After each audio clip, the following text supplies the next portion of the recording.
चाहिए, लेकिन अपने आप पर विश्वास करना, अपनी तैयारी पर विश्वास करना और ये समझना कि जितना भी चैलेंजिंग क्वेश्चन पेपर क्यों ना हो, हाई फ्रीक्वेंसी टॉपिक्स कौन से हैं जहां से आपको ज़्यादा से ज़्यादा बेहतर आउटकम मिल सकता है। जब फूड सिक्योरिटी की बात करते हैं तो हमारे सामने सब्सिडी टॉपिक महत्वपूर्ण हो जाता है। अगर मैं बात करूं पहली 3 यूनिट्स की, तो हाईली डायनामिक है, उनके प्रश्नों को पकड़ पाना संभव नहीं है।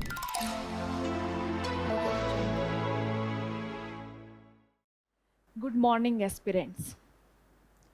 सबसे पहले तो जो लोग इस बार मुख्य परीक्षा हेतु अपीयर हो रहे हैं वो बधाई के पात्र हैं। आज यहाँ मैं बात करने वाली हूँ कि जब अब मेंस को कुछ ही दिन शेष बचे हैं, लगभग 5 दिन अभी मुख्य परीक्षा के बाकी हैं, तो ऐसे में आपकी रणनीति क्या होनी चाहिए। और जब हम रणनीति की बात करेंगे तो मुख्यतः हम बात करेंगे इकोनॉमी के बारे में। ठीक है, तो चलिए बिना किसी डिले के फटाफट शुरुआत करते हैं। जब इकोनॉमी की बात की जाए तो जितना मैं जानती हूँ आप सभी लोग मेंस लिख रहे हैं, तो काफ़ी कुछ अभी तक आप पढ़ चुके हैं और इस विषय के बारे में भी जान चुके हैं। तो यहाँ जो हम बातें करेंगे वो उस प्रकार की रहेंगी कि अंतिम कुछ दिनों में थोड़ा समय अगर आप इकोनॉमी को दें तो किस तरह से आपका प्रदर्शन बेहतर हो सकता है, या फिर आपकी तैयारी में जो कमियां रह गई हैं उन्हें कैसे सुधारा जा सकता है। इसमें बहुत ज़्यादा डिटेल में आपको क्या पढ़ना है क्या नहीं पढ़ना उसके बारे में कोई चर्चा नहीं होगी, क्योंकि वो ऑलरेडी आप कर चुके हैं। अभी उस चीज़ के लिए समय बचा भी नहीं है। चलिए, तो बेसिक सी बात से शुरुआत की जाए कि आप जानते हैं कि जीएस पेपर 3 में इकोनॉमी का कितना महत्व है। ये बात तो विदित है कि जीएस पेपर 3 का 1/3 से ज़्यादा वेटेज किसको जाता है, इकोनॉमी को जाता है। लगभग 7 से 8 प्रश्न प्रतिवर्ष इकोनॉमी से पूछे जाते हैं, और अगर मैं अंकों में भारांश की बात करूं तो लगभग 100 अंक के प्रश्न इकोनॉमी से पूछे जाते हैं। लेकिन इकोनॉमी का महत्व सिर्फ यही तक नहीं है, आपको ये भी समझना पड़ेगा कि इकोनॉमी एक ऐसा विषय है जो आज के समय में एक राष्ट्र में या राष्ट्रों के बीच उनके संबंधों, उनकी डिप्लोमेसी है ना, हर चीज को प्रभावित करने की क्षमता रख रहा है। तो जो प्रश्न पूछे जाएं उनमें आपको अपनी ये जो एबिलिटी है कि आप चीज़ों को कैसे इंटरकनेक्ट कर सकते हो, कितना डायनामिक ढंग से अपने प्रश्नों का उत्तर दे सकते हो, कितना क्रिटिकली आप चीज़ों को एनालाइज कर सकते हो, अपनी इस कला के प्रदर्शन के मामले में भी जो है इकोनॉमी आपके लिए अवसर खोलता है। तो सिर्फ अंकों के मामले में या नंबर ऑफ क्वेश्चंस के मामले में ही इकोनॉमी के महत्व को नहीं समझना है, बल्कि किस प्रकार के व्यक्ति आप हैं, किस प्रकार की सोचने समझने की दक्षता आप रखते हैं, ये प्रदर्शन करने का अवसर भी आपको इकोनॉमी के क्वेश्चंस देते हैं। इसलिए ये बात मैं बता रही हूँ ताकि जब भी आप इकोनॉमी के क्वेश्चंस को अटेम्प्ट करो, बहुत ही फ्लैट या बहुत ही स्टैटिक ढंग से प्रश्नों का उत्तर ना दो, बल्कि जो इंटरकनेक्टेडनेस है, जो इंटरडिसिप्लिनरी अप्रोच है, जो करंट के ट्रेंड्स हैं, उनको भी आप अपने उत्तरों में शामिल कर पाओ ताकि आपके उत्तर प्रभाव छोड़ पाए। तो ये है इकोनॉमी का महत्व। लेकिन सबसे प्रमुख बात है कि जब भी हम इकोनॉमी की तैयारी करते हैं तो कुछ सीमाएं रह जाती हैं, कुछ कमियां रह जाती हैं। उन सीमाओं, उन लिमिटेशंस और उस कमियों को मैं फटाफट हाईलाइट करूंगी। अगर आपकी भी कोई ऐसी कमी है तो आगे हम डिस्कस करेंगे कि सीमित समय में आप अपनी इन कमियों को, इन सीमाओं को कैसे सुधार सकते हैं। देखिए, सबसे पहली कमी जो मैंने अनुभव की है कि अधिकांश विद्यार्थी जो मुख्य परीक्षा के लिए भी तैयारी कर रहे होते हैं वो यह नहीं समझ पाते कि प्री एवं मेंस परीक्षा में इकोनॉमी सेगमेंट जो पूछा जाता है उसमें क्या अंतर है। हम मोटा मोटा पूरे सिलेबस को पढ़ते चले जाते हैं। तो अगर आपने भी इस प्रकार की गलती की है तो आज के सेशन में हम थोड़े समय बाद बात करेंगे कि मुख्य परीक्षा से जुड़े हुए, है ना, हाई फ्रीक्वेंसी टॉपिक्स कौन से हैं जहां से आपको ज़्यादा से ज़्यादा बेहतर आउटकम मिल सकता है। तो उन टॉपिक्स पर लास्ट कुछ समय में आप ध्यान देंगे ताकि वहां आपकी तैयारी बेहतर हो जाए। तो एक तो बच्चे इस प्रकार की गलती करते हैं। अच्छा, इसके अलावा जब हम इकोनॉमी की बात करते हैं तो ये जो विषय है इसमें अभी मैंने बताया इंटरकनेक्टेडनेस का काफ़ी स्कोप है। आप पीवाईक्यूज देखोगे तो यूपीएससी जिस प्रकार के प्रश्न पूछ रही है उनमें इंटरडिसिप्लिनरी अप्रोच भी है, अंतर विषयात्मक अप्रोच भी है ना। देखने को मिलती है कि कई बार आप देखोगे सस्टेनेबल डेवलपमेंट के आइडिया पर प्रश्न आ रहे हैं जहाँ पर्यावरण और अर्थव्यवस्था जुड़ रही है ना। समावेशी विकास जहाँ समाज और अर्थव्यवस्था जुड़ रही है। तो आपको इस प्रकार के प्रश्नों के लिए तैयार रहना है। इतना ही नहीं, एक जो कमी हमसे और होती है वो ये है कि हम पीवाईक्यू का सही से एनालिसिस नहीं कर चुके होते, इसलिए जो एक विषय की ही अलग अलग टर्म्स यूनिट्स को उठाकर जोड़कर प्रश्न पूछे जाते हैं, हम उनके लिए भी अपने आप को तैयार नहीं कर पाते। तो सीधी सी बात है, ये जो इंटरकनेक्टेडनेस है, जब तक आप उसके लिए खुद को प्रिपेयर नहीं करोगे, जब तक आप मेंटल मैपिंग नहीं करोगे कि इस प्रकार के प्रश्नों का कहीं किसी कक्षा में आपको उत्तर नहीं मिला होगा, आपको उत्तर मिलेगा तो सोचकर। तो जब इस प्रकार के प्रश्नों को देखकर आपने विचार मंथन नहीं किया है तो इस प्रकार के नए प्रश्न इकोनॉमी में पूछे जाने की संभावना सदैव बनी रहती है। तो इस चीज के संदर्भ में भी अगर कमी रही है तो इस पर भी काम करना है। प्रश्नों को देखिए, सिलेबस को देखिए और सोचिए कहाँ कहाँ से लिंक करके प्रश्न पूछे जाने की संभावना बनती है। तो यहाँ भी एक विद्यार्थियों में लिमिटेशन रह जाती है। इसके अलावा एक एस्पेक्ट आता है करंट अफेयर। सबसे पहले तो हम करंट अफेयर को पढ़ते अलग थलग है, स्टैटिक को अलग पढ़ा, करंट को अलग पढ़ा।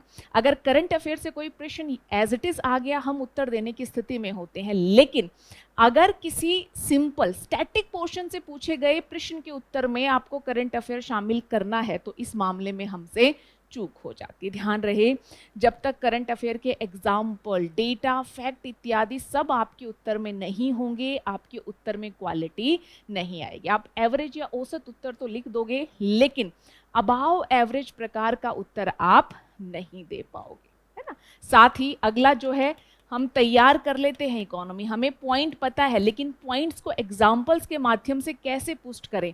हमारे पास अच्छे फैक्ट्स, डेटा इत्यादि नहीं होते हैं, है ना। तो ये सारी जो कमियां हैं, डेटा, फैक्ट, एग्जाम्पल की कमियां जो हैं, हम प्री मेंस में क्या अंतर है इस पर काम नहीं कर पाते, इस विषय के डायनामिक नेचर या इंटरकनेक्टेडनेस को नहीं समझ पाते, करंट अफेयर को इस ढंग से नहीं तैयार कर पाते कि परीक्षा में इससे बेहतर से बेहतर आउटपुट मिल पाए। मेरे अनुसार ये सारी लिमिटेशंस रहती हैं जो कहीं ना कहीं मुख्य परीक्षा में हमारे आउटपुट, हमारे परिणाम को बाधित करती है ना। साथ ही कुछ बच्चे प्रस्तुतिकरण पर उतना काम नहीं कर पाते, उनको लगता है कि इकोनॉमी में किस प्रकार का प्रस्तुतिकरण। तो ये सारी लिमिटेशंस हैं जो बच्चों को परेशान करती हैं। अब अगर इन सीमाओं के संदर्भ में एक एक करके बात की जाए तो सबसे पहले मैं बात करना चाहूंगी कि मुख्य परीक्षा हेतु क्या महत्वपूर्ण है। ये ट्रेंड समझना अत्यधिक जरूरी हो जाता है। और ये ट्रेंड सिर्फ यहीं तक सीमित नहीं है कि मुख्य परीक्षा में कौन से टॉपिक्स पूछे जा रहे हैं, अपितु मैं ये भी बताऊंगी कि उन टॉपिक्स के संदर्भ में क्या ट्रेंड समझ में आता है। जैसे जब आप मेंस का सिलेबस देखोगे, देख चुके होंगे सभी लोग, आप यूनिट्स देखोगे तो आप देखोगे कि पहली जो 2-3 यूनिट है उसके बाद जो अगली यूनिट शुरू होती हैं उन्हें मुख्य परीक्षा के लिए हाई यील्डिंग यूनिट्स कहा जाता है। उन यूनिट्स में क्या क्या है, मोटा मोटा समअप, उन यूनिट्स में एग्रीकल्चर की बात है, उन यूनिट्स में फूड सिक्योरिटी की बात है जिसमें हमारा पीडीएस, एमएसपी, है ना, बफर स्टॉक, हर प्रकार के टॉपिक शामिल हो जाते हैं। इन यूनिट्स में पशुधन की बात है, सिंचाई की बात है, साथ ही इन यूनिट्स में निवेश या इन्वेस्टमेंट की बात है। इन यूनिट्स में एलपीजी रिफॉर्म, औद्योगिक विकास की बात भी की गई है, लैंड रिफॉर्म्स की बात भी की गई है ना। तो ये सारी चीज़ें हमें अंतिम कुछ यूनिट्स में देखने को मिलती है। चलिए, हमें पता चल गया कि ये अंतिम कुछ यूनिट्स महत्वपूर्ण है, लेकिन अगर आप सही में इस परीक्षा को उत्तीर्ण करना चाहते हैं तो आपको इससे ज़्यादा स्पेसिफिक होना पड़ेगा। आपको सिर्फ मछली नहीं बल्कि आपको मछली की आंख दिखाई देनी चाहिए, तब कहीं जाकर आप अपनी तैयारी को एग्ज़ाम ओरिएंटेड बना पाएंगे। जैसे मैं कुछ एग्जाम्पल देती हूँ।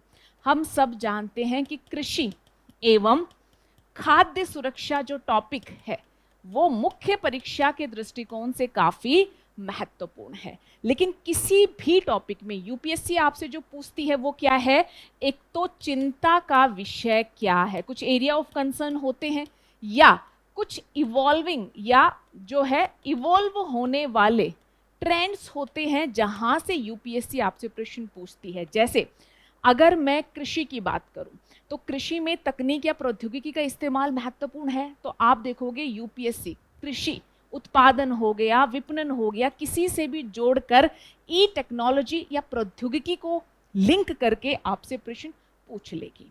अच्छा, agriculture marketing area of concern है, क्योंकि कृषि विपणन में जो हमारी दक्षता होनी चाहिए वो दक्षता नहीं है। फसल कटाई उपरांत चाहे बर्बादी की बात करें, किसानों को उचित ना मूल्य मिलने की बात करें, जितने भी चाहे सारे मैं कंसर्न बताऊं, लेकिन समझ में आता है कि कृषि विपणन है ना, कृषि विपणन, ई टेक, ये सारे टॉपिक्स हैं जो महत्वपूर्ण हो चुके हैं। अगर हम फसलों की बात करें तो फसलें तो सभी पढ़नी है, लेकिन महत्वपूर्ण क्या है जो आज के समय में चर्चा में है। जैसे हम किसकी बात करते हैं, मोटे अनाज की बात करते हैं, क्योंकि ये आज के समय में चर्चा में है ना। जब फूड सिक्योरिटी की बात करते हैं तो हमारे सामने सब्सिडी टॉपिक महत्वपूर्ण हो जाता है, क्योंकि सब्सिडी ना सिर्फ हमारे ऊपर राजकोषीय बोझ क्रिएट कर रही है, संसाधन दक्षता को प्रभावित कर दिया, अपितु हम देखते हैं कि डब्ल्यूटीओ में भी भारतीय सब्सिडी एमएसपी व्यवस्था पर प्रश्न उठते हैं।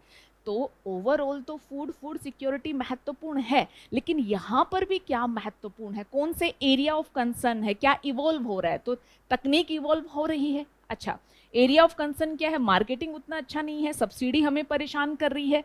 आज के समय में जब हम कृषि की बात करते हैं तो हम किसकी बात करते हैं, संधारणीय कृषि की बात करते हैं। तो यूपीएससी आप देखोगे कि संधारणीय कृषि से जुड़े हुए भी जो की कंसेप्ट है, जैसे आपने देखा होगा इंटीग्रेटेड फार्मिंग पर बहुत सारे प्रश्न यूपीएससी ने पूछे हैं, है ना। तो इंटीग्रेटेड फार्मिंग पर प्रश्न पूछा जाना। अच्छा, इसके अलावा क्रॉपिंग पैटर्न जो हमारा बदला है और आज के समय में भी बदला है या बदल रहा है, तो ये हमारे लिए महत्वपूर्ण हो जाते हैं। यहाँ से यूपीएससी ने प्रश्न पूछा है।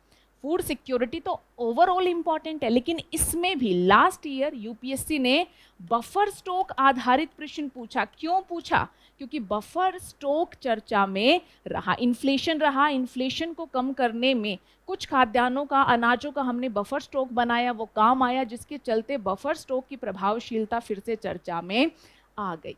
यानी आप देखोगे कि एक तो जो एरिया ऑफ कंसर्न है, जैसे क्रॉपिंग पैटर्न बदला, मार्केटिंग की दशाएं हमारी यहाँ उतनी अच्छी नहीं है, इवॉल्विंग ट्रेंड जैसे ई टेक्निक, मोटा अनाज जो है इवॉल्व हो रहा है ना। तो ये जो सारी चीज़ें और प्लस करंट के चलते कुछ चीज़ें महत्वपूर्ण हो जाती हैं, ये सारे एरियाज हैं जहाँ से मेंस में प्रश्न पूछे जा रहे हैं। तो किसी भी यूनिट को तैयार करो तो अच्छी समझ के साथ तैयार करना है, ठीक है। साथ ही अगर मैं बात करूँ लैंड रिफॉर्म्स की, भूमि सुधार, सबको पता है कि मोटा मोटा लगभग कुछ सालों को छोड़ दिया जाए तो हर साल यूपीएससी लैंड रिफॉर्म से प्रश्न पूछ रही है। लेकिन प्रश्न कैसे पूछ रही है, एक छोटा सा टॉपिक है लैंड रिफॉर्म। हर बार लैंड रिफॉर्म क्या है ना, सफलता का मूल्यांकन कीजिए, इस प्रकार के प्रश्न पूछे जाने की संभावना नहीं बनती है, और यूपीएससी भी अब इससे आगे बढ़ चुकी है। देखिए, साधारण प्रश्नों के लिए तो तैयार रहना ही है, अपने आप को असाधारण प्रश्नों के लिए भी तैयार करने की कोशिश करनी है। अब लैंड रिफॉर्म में यूपीएससी जो है काफी गहराई में जाकर प्रश्न पूछने लगी है। जैसे पूछा कुछ राज्यों में सफल रहा तो कारण बताइए, या फिर यूपीएससी ने इससे पहले पूछा है कि जो लैंड सीलिंग पर हमने काम किया है ना, आर्थिक मापदंडों के आधार पर वो कितना उचित रहा, उसकी बात कीजिए। यानी माइन्यूट लेवल पर जाकर प्रश्न पूछे जाने लगे हैं। तो लैंड रिफॉर्म की होलिस्टिक समझ, और जब इस प्रकार के प्रश्न आए जो बारीकियों से जुड़े हुए हैं, तो आप उनका किस प्रकार से उत्तर देंगे ये भी आपको समझना पड़ेगा। अगर मैं बात करूं इंफ्रास्ट्रक्चर जैसे टॉपिक्स की, तो यहाँ से भी यूपीएससी प्रश्न पूछ रही है, लेकिन इंफ्रास्ट्रक्चर में बहुत स्पेसिफिक नहीं, ओवरऑल इंफ्रास्ट्रक्चर हमारे लिए कैसे महत्वपूर्ण है, या फिर जैसे रेलवे हो गया, जैसे सिविल एविएशन हो गया, सड़क इंफ्रास्ट्रक्चर हो गया, एनर्जी इंफ्रास्ट्रक्चर हो गया। अगर कोई स्कीम है या गवर्नमेंट कोई इनिशिएटिव है जो किसी कारण से करंट अफेयर में चर्चा में है, तो वहाँ से भी यूपीएससी आपसे प्रश्न पूछ ले रही है। साथ ही निवेश की बात की जाए तो पीपीपी मॉडल हमारे लिए महत्वपूर्ण हो जाते हैं। अगर औद्योगिक क्षेत्र की बात की जाए तो आप देखोगे विगत वर्षों में बहुत ज्यादा प्रश्न औद्योगिक क्षेत्र से नहीं पूछे गए हैं, लेकिन जो एरिया ऑफ कंसर्न, चिंता का विषय है, वो हमारे लिए क्या है?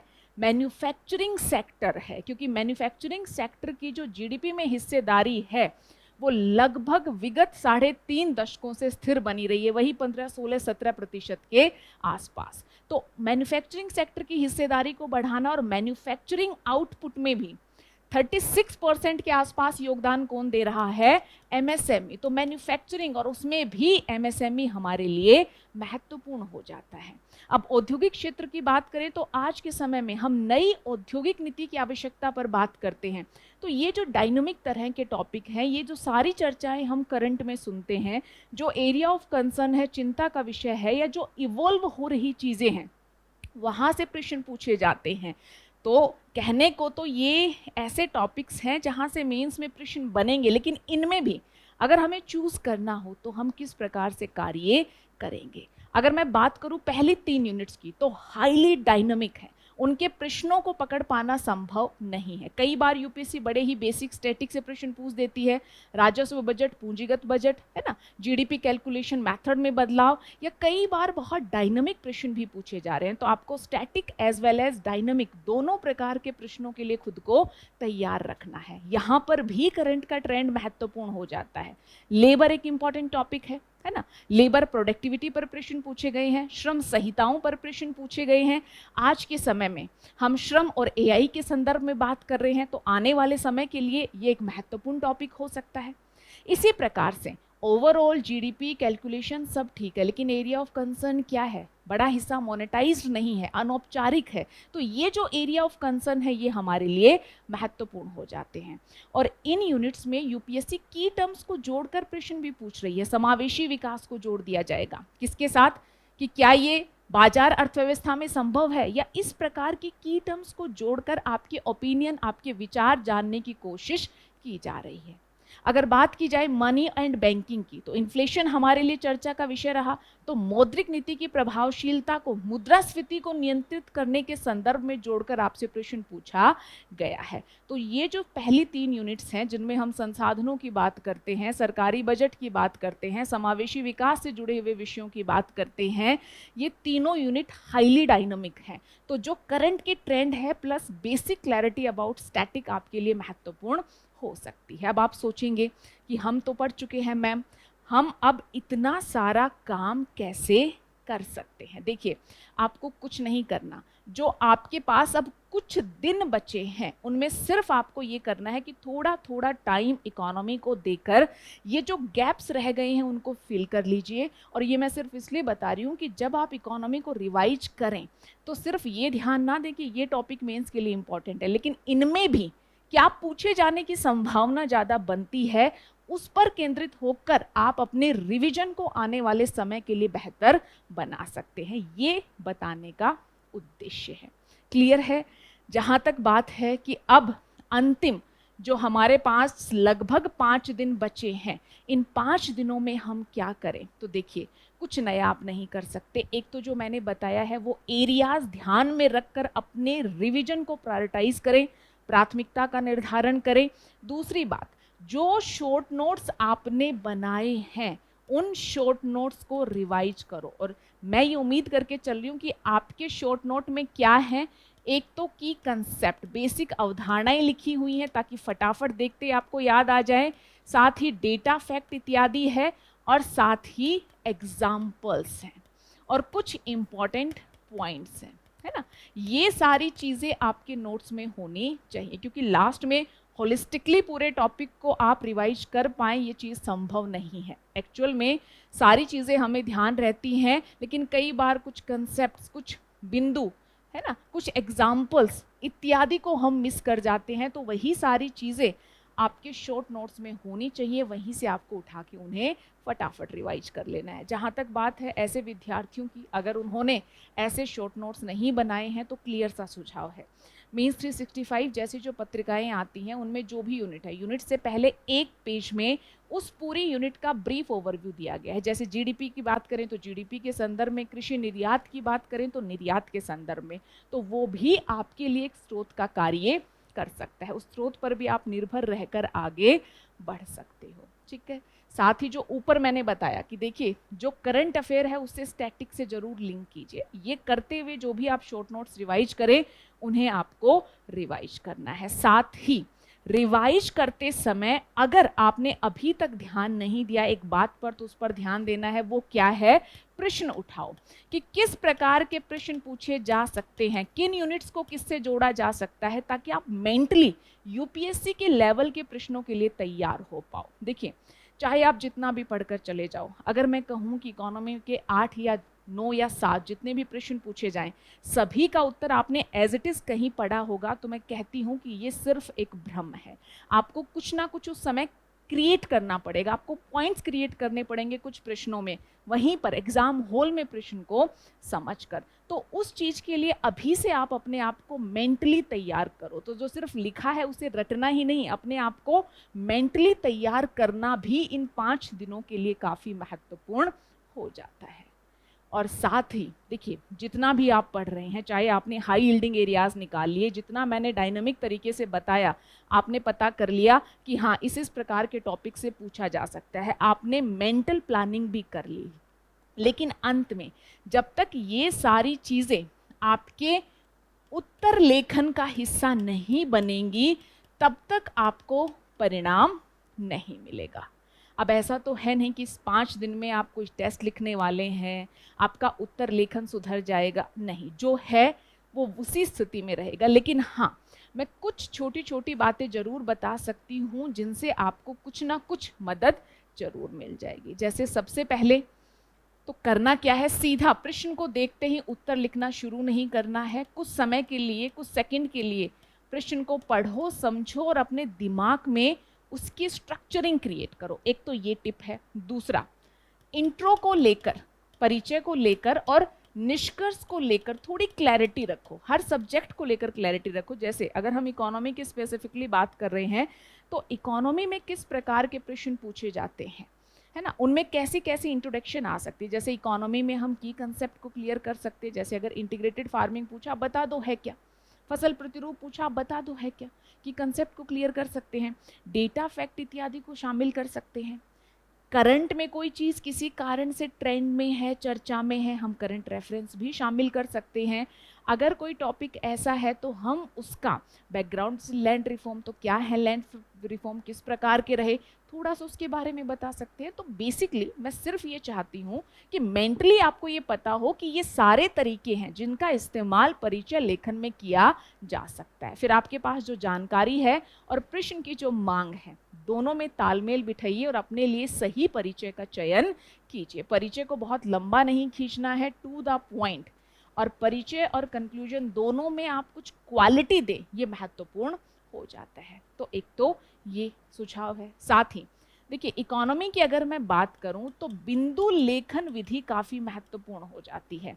आप बहुत अलग अलग प्रकार के प्रस्तुतिकरण के तरीके ट्राई कर सकते हैं, लेकिन जहां तक संभव है अपने पॉइंट छोटे रखने की कोशिश करना, बहुत ज़्यादा अनावश्यक विस्तार नहीं देना है। अपनी बात लिखी, उस बात को पुष्ट करने के लिए जो भी डेटा उदाहरण देना चाह रहे हो दीजिए और आगे बढ़िए। अब मैं ऐसा नहीं कह रही कि आपको किसी भी कीमत पर पैसेज की तरफ नहीं जाना है, लेकिन मोटा मोटा इकोनॉमी के प्रश्नों का जो नेचर होता है उसमें बिंदु विधि आपके लिए तुलनात्मक रूप से अधिक सहायक हो सकती है। साथ ही अपने उत्तर में गुणवत्ता शामिल करने के लिए जैसा मैंने बताया, शॉर्ट नोट्स में क्या है, बेसिक कंसेप्ट, मूल बिंदु, डेटा, फैक्ट, एग्जाम्पल, तो वो सारी चीज़ें आपके उत्तर में आनी चाहिए। अगर मैं हिंदी मीडियम एस्पिरेंट्स की स्पेसिफिकली बात करूं, हम उत्तर तो लिखते हैं, औसतन हम सही लिखते हैं, हमारे पास विषय सामग्री भी होती है, लेकिन उसे सब्सटेंट करने के लिए जो डेटा, एग्जाम्पल सब चाहिए उसकी कमी होती है। तो उस पर ध्यान देना है और अपने उत्तरों तक इस जानकारी को लेकर जाना है। जहाँ तक बात है प्रस्तुतिकरण की, कुछ छोटे छोटे एग्जाम्पल मैं देती हूँ आपको भी इन 5 दिनों में। देखिए जो मैंने बताया, जो शॉर्ट नोट्स हैं उनको पढ़िए। मैंने बताया मेंटल मैपिंग कीजिए कि कुछ ऐसा प्रश्न आता है, आपने बहुत क्लियरली नहीं पढ़ा, मोटा मोटा आइडिया है, तो आप किस प्रकार से उत्तर देंगे। की टर्म्स को जोड़कर पूछ लिया गया, आप किस प्रकार से उत्तर देंगे। तो इन सारी चीज़ों के लिए खुद को मेंटली तैयार कीजिए और साथ ही अगर अभी तक आपने विचार नहीं किया है तो विचार कीजिए कि प्रस्तुतिकरण के क्या क्या तरीके हो सकते हैं। देखिए स्कैटरग्राम, अलग अलग प्रकार के ग्राफ्स आज के समय में बच्चे बना रहे हैं, बिल्कुल ऑथेंटिक है, लेकिन कुछ मीनिंगफुल ग्राफ्स या डायग्राम्स भी आपके इकोनॉमी पेपर में इस्तेमाल हो सकते हैं। और वो क्या है, देखिए जैसे आपको सस्टेनेबल डेवलपमेंट, बहुत ही छोटा और बेसिक सा उदाहरण है। सस्टेनेबल डेवलपमेंट को दिखाना है कौन कौन से घटक हैं, सामाजिक, पर्यावरण और आर्थिक। तो ये जो संभव हो पा रहा है यहाँ, ये क्या है, सस्टेनेबल डेवलपमेंट। अच्छा, छोटे छोटे आप देखिए, जैसे अगर अर्थव्यवस्था में एक सूचक्र होता है, जैसे मांग बढ़ी, मांग बढ़ती है तो क्या बढ़ेगा, उत्पादन गतिविधियां अर्थव्यवस्था में बढ़ती हैं। उत्पादन गतिविधियां बढ़ती हैं तो लोगों को रोजगार मिलता है। अच्छा, रोजगार मिलता है, लोगों के हाथ में पैसा जाता है तो वो फिर से मांग बढ़ाते हैं। ये एक सूचक्र है कि कैसे अर्थव्यवस्था में अगर तरलता है, लोगों के पास पैसे हैं या मध्यम आय वर्ग का विकास हो रहा है, मांग बढ़ेगी, उत्पादन बढ़ेगा, रोजगार बढ़ेंगे, लोगों के हाथ में फिर से पैसे आएंगे और मांग बढ़ेगी और जीडीपी आगे बढ़ेगी। तो ऐसे बहुत ही मूलभूत से छोटे छोटे डायग्राम्स हो सकते हैं जिनको आप शामिल कर सकते हैं। और अगर आप में कैपेबिलिटी है तो इकोनॉमी में एक बहुत बढ़िया संभावना बनती है, संभावना है फ्लो चार्ट्स को शामिल करने की। देखिए जो बेसिक्स कैटेग्राम यूं यूं यूं बिंदु बिंदु सब आप लिखते हैं वो तो है ही, उसके अलावा कुछ क्रिएटिव, कुछ मीनिंगफुल डायग्राम्स की मैं बात कर रही हूँ। फ्लो चार्ट, फ्लो चार्ट कैसे, जैसे मान लीजिए अर्थव्यवस्था में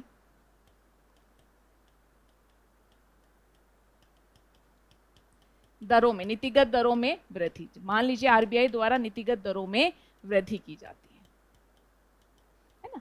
अब नीतिगत दरों में वृद्धि से क्या होगा, अर्थव्यवस्था में ब्याज दरें बढ़ेंगी, है ना, या उधार लेना महंगा हो जाएगा। अच्छा, जब ये महंगा होगा तो अर्थव्यवस्था में क्या होगा, मांग कम, अच्छा निवेश कम, उत्पादन भी प्रभावित हो सकता है, और मूल्य वृद्धि है तो इससे मूल्य भी, चूंकि लोगों के हाथ में पैसा कम है तो वो भी। तो इस तरह के जो छोटे छोटे फ्लो चार्ट्स का स्कोप बनता है, आप अपने अनुसार, ये तो मैंने एक जो है व्यापक सेंस में उदाहरण दिया। अब प्रश्न की मांग क्या है, उसके अनुरूप जिस प्रकार के फ्लो चार्ट की संभावना बनती है उस प्रकार के फ्लो चार्ट का आप इस्तेमाल कर सकते हो। तो जैसी आवश्यकता उसी के अनुरूप आपको रणनीति बनानी है ना। तो छोटी छोटी चीज हो सकती हैं जो आपकी उत्तर की क्वालिटी को बढ़ाए। डेटा, फैक्ट, एग्जाम्पल तो मोस्ट इंपॉर्टेंट है ही, जो पूछा गया है उसी पर केंद्रित होकर लिखना है।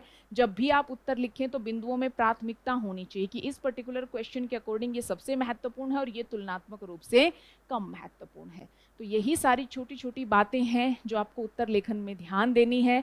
बाकी अभी तक काफ़ी अभ्यास मैं उम्मीद करती हूँ आप कर चुके होंगे, और जो सीमितताएं रही उनमें सुधार भी कर चुके होंगे। अगर जो मैं बता रही हूँ कुछ एक दो बात ऐसी है जिस पर अभी तक आपका ध्यान नहीं गया था, अगर आपके ध्यान में आए या उनसे कुछ सुधार संभव हो पाए और 2, 4, 5 अंक भी आपके बढ़ पाए तो इस सेशन का, इस छोटे से सेशन का जो उद्देश्य है वो साकार हो जाएगा। तो मोटा मोटा अभी तक हमने देखा कि मेजर लिमिटेशंस क्या होती इकोनॉमी को तैयार करते हैं तब, ठीक है। हम हाई यील्डिंग एरियाज को कैसे आइडेंटिफाई करें, हम लास्ट कुछ दिनों में रिवीजन कैसे टारगेटेड और आउटपुट ओरिएंटेड कर सकते हैं, और साथ ही उत्तर लेखन में किन मोटा मोटा बातों पर हम ध्यान दे सकते हैं।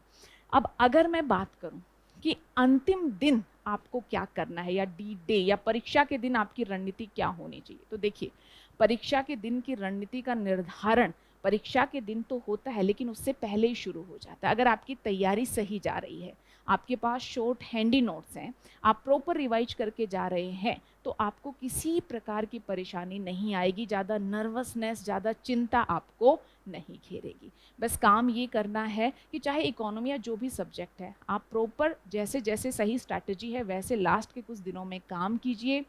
अपना जो है संतुलित और पौष्टिक आहार लीजिए, मन को एकाग्रचित करने की कोशिश कीजिए, पूरी नींद लेने की कोशिश कीजिए, 8 घंटे 7 घंटे एटलीस्ट आप सोने की कोशिश कीजिए, और अपनी बायोलॉजिकल क्लॉक को एग्जाम की आवश्यकता के अनुरूप तैयार कीजिए। ऐसा नहीं कि आप देर रात तक जगकर पढ़ रहे हैं और परीक्षा के दिन आपको ऐसा अवसर नहीं मिलेगा और रात में आपको नींद ही नहीं आ रही। अच्छा, परीक्षा में जो गैप है उसमें आपके आहार की, भोजन की व्यवस्था क्या रहेगी, इन सारी चीज़ों पर आपको बेसिकली ध्यान देना है और समय पे ही अपने जो ज़रूरी डॉक्यूमेंट्स हैं वो भी निकाल के रख लेने हैं, ताकि लास्ट में किसी प्रकार की कोई हड़बड़ी ना हो।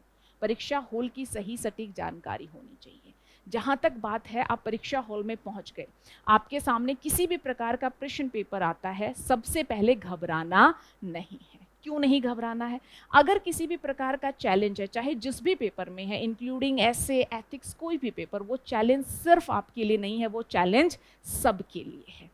और अगर ऐसा है कि आपने कुछ एरियाज कम पढ़े, वहां से ज्यादा प्रश्न आ गए, आपने जो है कुछ चीजें छोड़ी, वहां से प्रश्नों की संख्या अधिक है, बिल्कुल नहीं घबराना है। देखिए, क्योंकि मेंस में आपको वन लाइनर आंसर्स की आवश्यकता नहीं है, आपको भगवान ने बुद्धि दी है, वो परीक्षा हॉल में भी आपके साथ है, तो कॉन्फिडेंट रहना है। अगर आप में इनोवेशन करने की काबिलियत है, अगर आप क्रिएटिव हैं, अगर आप क्रिटिकल थिंकिंग रखते हैं, तो जिस भी प्रकार के प्रश्न क्यों ना पूछे जाएं, आप एग्जाम हॉल में अच्छा ही प्रदर्शन करके आएंगे। लेकिन अपने आप पर विश्वास करना, अपनी तैयारी पर विश्वास करना और ये समझना कि जितना भी चैलेंजिंग क्वेश्चन पेपर क्यों ना हो, वो सिर्फ आपके लिए नहीं है, वो सभी अभ्यर्थियों के लिए है। मोटा मोटा अधिकांश अभ्यर्थी एक ही तरह के स्रोत से पढ़ाई करके जा रहे, कुछ थोड़ी बहुत वेरिएशन के साथ। तो अगर सीधा कोई प्रश्न आएगा वो सबके लिए है, और नहीं है तो वो मोटा मोटा सभी के लिए नहीं है। तो आपका अपनी तैयारी पर विश्वास, आपकी सोचने समझने की जो दक्षता है, और जो अभी मैंने बताया लास्ट 5 दिन में अभ्यास करना है कि किसी भी प्रकार का कहीं से भी जोड़ तोड़कर प्रश्न क्यों ना पूछ दिया जाए, मैं उसका उत्तर किस प्रकार से लिखूं। ये जो विचार है, अगर इन 5 दिन में आप कर लेंगे, 10 से 15 भी इस प्रकार के एरियाज आपने टॉपिक्स पर विचार कर लिया, मेंटल वो लिंक होना शुरू हो जाएगा। तो ये एक्सरसाइज बहुत ही ज़रूरी हो जाती है, और स्पेसिफिकली किसके लिए, इकोनॉमी के लिए तो और भी महत्वपूर्ण हो जाती है। तो यही सारी चीज़ें हैं जिन पर आप ध्यान दे सकते हो, है ना। और अंत में मैं यही कहना चाहूँगी कि अभी तक आप लोग काफ़ी कुछ पढ़ चुके हैं। मेरा उद्देश्य ये नहीं है कि आप अपनी तैयारी की रणनीति बदलें। मेरा उद्देश्य ये है कि अंतिम दिनों में आप किन चीज़ों पर ध्यान दें कि आपका आउटपुट बेहतर हो जाए। तो ये जो सेशन है छोटा सा, इसका उद्देश्य यही है। आपने तैयारी की है, स्वयं पर विश्वास है ना, करना बहुत ज़रूरी हो जाता है, और इसी विश्वास के साथ परीक्षा हॉल में आत्मबल के साथ जाएं, निश्चित ही आपका प्रदर्शन काफ़ी बेहतर होगा। मेरी तरफ से और समस्त विजन आईएएस टीम की तरफ से आप सभी को आपकी परीक्षा के लिए ढेरों बधाइयाँ। धन्यवाद।